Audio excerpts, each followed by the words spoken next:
सभी साथियों को मेरा नमस्कार। दोस्तों, आज हम इलेक्ट्रॉनिक विन्यास पर चर्चा करेंगे, जिसमें हम कुछ तत्वों जैसे नाइट्रोजन, मैग्नीशियम, क्लोरीन और आर्गन जैसे तत्वों के इलेक्ट्रॉनिक विन्यास पर चर्चा करेंगे। दोस्तों, जैसा कि पिछले वीडियो में हमने बताया था कि कोई भी परमाणु जिसका केंद्रीय स्थान नाभिक कहा जाता है और उसके चारों तरफ कई कक्षाएं होती हैं। इस नाभिक में प्रोटॉन और न्यूट्रॉन पाए जाते हैं और इन कक्षाओं में इलेक्ट्रॉन पाए जाते हैं। ये इलेक्ट्रॉन इन कक्षाओं में खुले रूप में ना होके ऑर्बिटलों में मौजूद रहते हैं। ऑर्बिटल्स चार प्रकार के होते हैं: एस, पी, डी और एफ। ये ऑर्बिटल एक प्रकार के बॉक्स की तरीके से होते हैं, जिसमें एस ऑर्बिटल सबसे छोटा, उससे पी ऑर्बिटल उससे बड़ा, डी उससे बड़ा और एफ सबसे बड़ा होता है। इसमें एस ऑर्बिटल में अधिकतम 2 इलेक्ट्रॉन रह सकते हैं, पी ऑर्बिटल में अधिकतम 6 इलेक्ट्रॉन रह सकते हैं, डी ऑर्बिटल में अधिकतम 10 इलेक्ट्रॉन रह सकते हैं और एफ ऑर्बिटल में अधिकतम 14 इलेक्ट्रॉन रह सकते हैं। अब बात आ रही है कि इलेक्ट्रॉन ये किस क्रम से इन ऑर्बिटलों में रहना शुरू करते हैं। इसके लिए एक हमने पहले चार्ट बनाया था, जो कि ये आपके सामने लिखा है। दोस्तों, पहली कक्षा में केवल 1s ऑर्बिटल होता है। फिर दूसरी कक्षा जो ये 2 लिखा है, ये कक्षा को प्रदर्शित कर रहा है। इसी प्रकार 3 जो लिखा है ये तीसरी कक्षा को, 4 जो लिखा है वो चौथी कक्षा को प्रदर्शित कर रहा है। इसी प्रकार 5 भी 5वीं कक्षा को प्रदर्शित कर रहा है। तो दोस्तों, सबसे पहली कक्षा जो इलेक्ट्रॉन नाभिक के चारों तरफ जो पहली कक्षा होती है, उसमें केवल यस ऑर्बिटल ही पाया जाता है, अर्थात यस कक्ष ही पाया जाता है। इसी प्रकार दूसरी कक्षा में एक यस ऑर्बिटल और एक पी ऑर्बिटल पाया जाता है, अर्थात एक यस ऑर्बिटल और एक पी ऑर्बिटल, अर्थात पी में 3 कोष्ठक होते हैं, तो ये एक यस ऑर्बिटल पाया जाएगा और ये पी ऑर्बिटल पाया जाएगा। अब इसी प्रकार तीसरी कक्षा जब आ जाती है, तो तीसरी कक्षा में एक यस ऑर्बिटल, एक पी ऑर्बिटल और एक डी ऑर्बिटल पाया जाता है। एक यस ऑर्बिटल, एक पी ऑर्बिटल और एक डी ऑर्बिटल पाया जाता है। डी अर्थात इसमें 5 कोष्ठक होते हैं।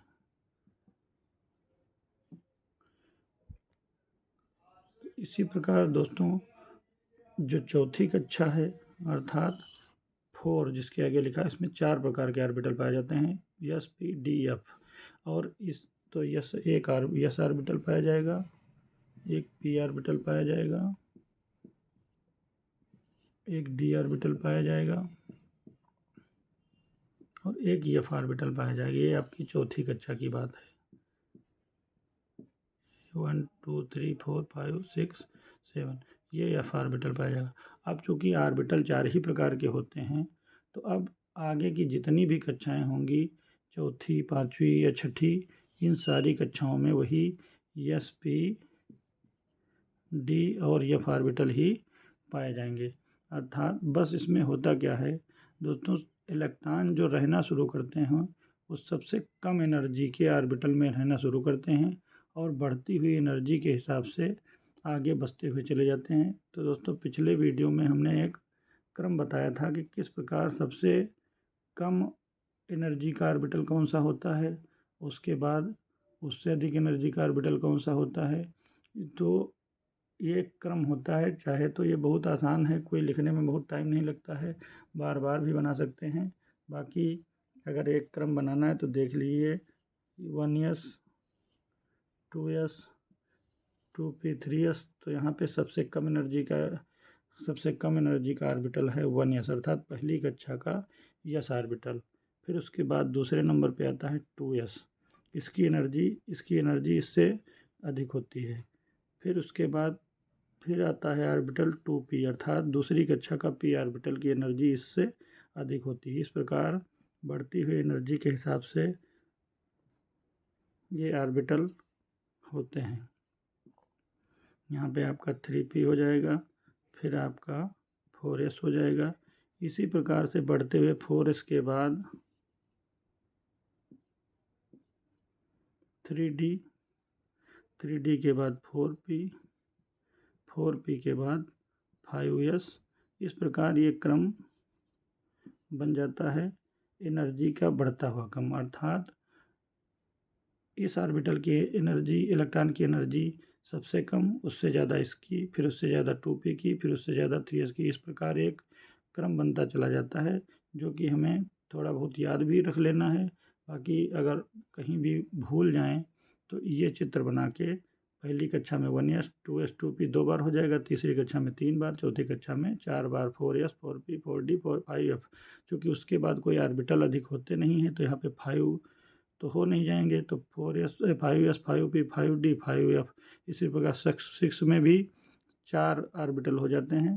तो इस प्रकार हम ऑर्बिटलों का एक क्रम निर्धारित कर लेते हैं और इन्हीं ऑर्बिटलों में इलेक्ट्रॉनों को हम बसाना शुरू करते हैं। अब दोस्तों देखते हैं, सबसे पहले हमने बताया है कि आज हम कुछ तत्वों को इलेक्ट्रॉनिक विन्यास जानेंगे और ये देखेंगे कि कौन सा इलेक्ट्रॉन किस ऑर्बिटल में रहेगा और हर कक्षा में कितने इलेक्ट्रॉन उपस्थित हैं। दोस्तों अब आते हैं हम सबसे पहले नाइट्रोजन पे, और जो क्रम हमने ऊर्जा के हिसाब से लिख दिया है वो यहाँ पे हमने कुछ आसानी के लिए 1s 2s 2p 3s 3p 4s 3d 4p और 5s इस प्रकार से लिख लिया है। अब हम देखते हैं कि नाइट्रोजन का इलेक्ट्रॉनिक विन्यास देखते हैं तो 7n14 होता है आपका इसका संकेत, जिसमें 7 है परमाणु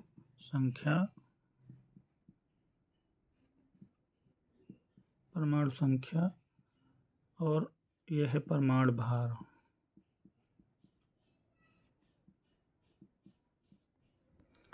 अब परमाणु संख्या में ये होती है प्रोटॉनों की संख्या, और प्रोटॉनों की और किसी भी परमाणु, उदासीन परमाणु में प्रोटॉनों और इलेक्ट्रॉनों की संख्या समान होती है, अर्थात इलेक्ट्रॉनों की संख्या 7 हो जाएगी। अब हम देखते हैं कि 7 इलेक्ट्रॉन नाइट्रोजन में नाभिक के चारों तरफ किस तरीके से रहते हैं। तो मान लिया यहाँ पे हमने कुछ कक्षाएं निर्मित कर ली हैं।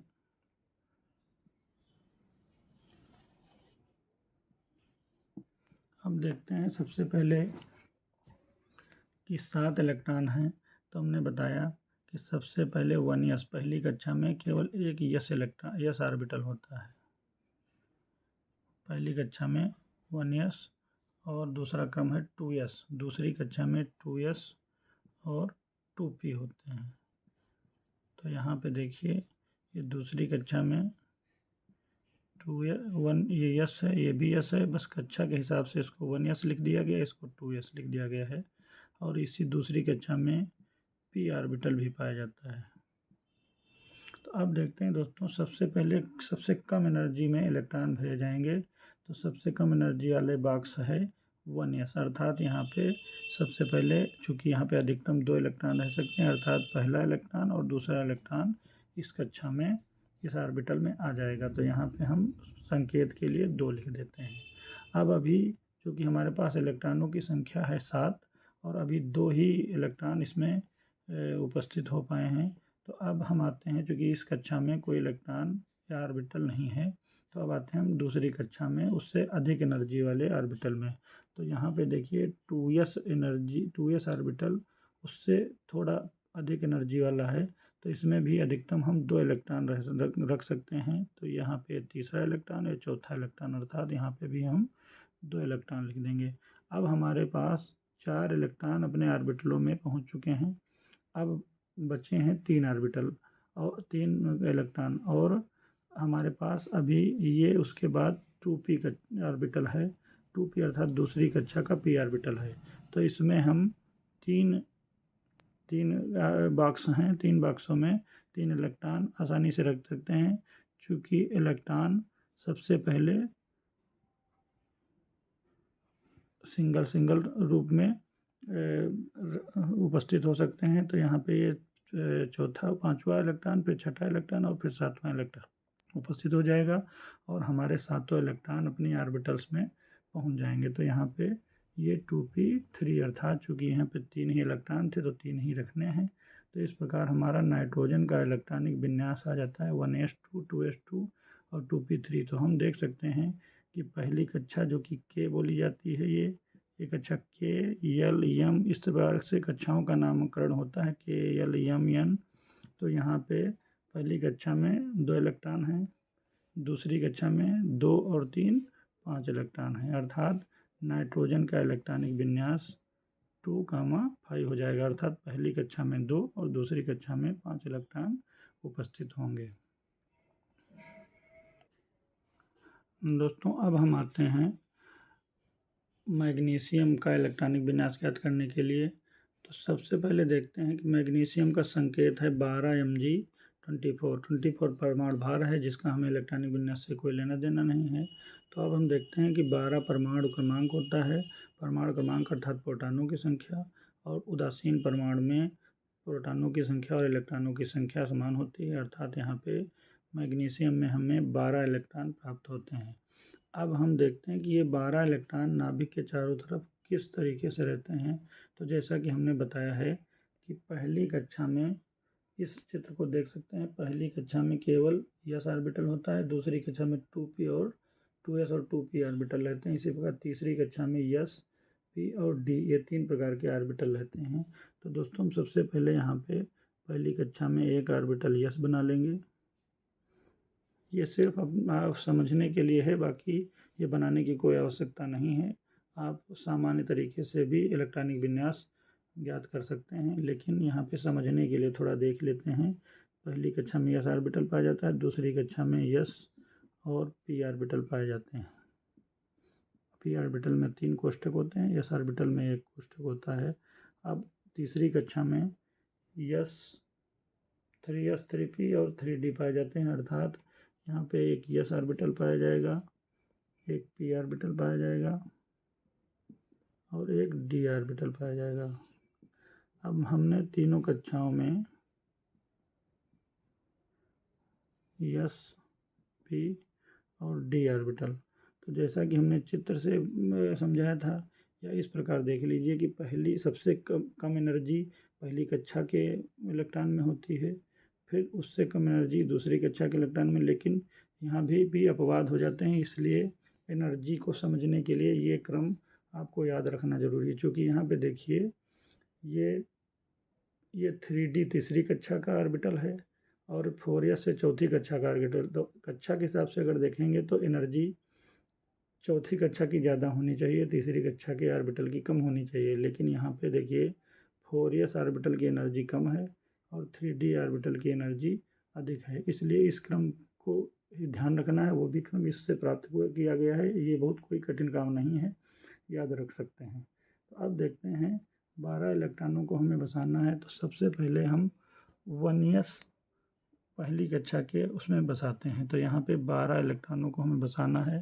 तो सबसे पहले 1s में पहली कक्षा में हम 2 इलेक्ट्रॉन बसा सकते हैं अधिकतम, चूँकि s ऑर्बिटल में 2 ही अधिकतम रह सकते हैं। तो यहाँ पे हम लिख देंगे 1s2।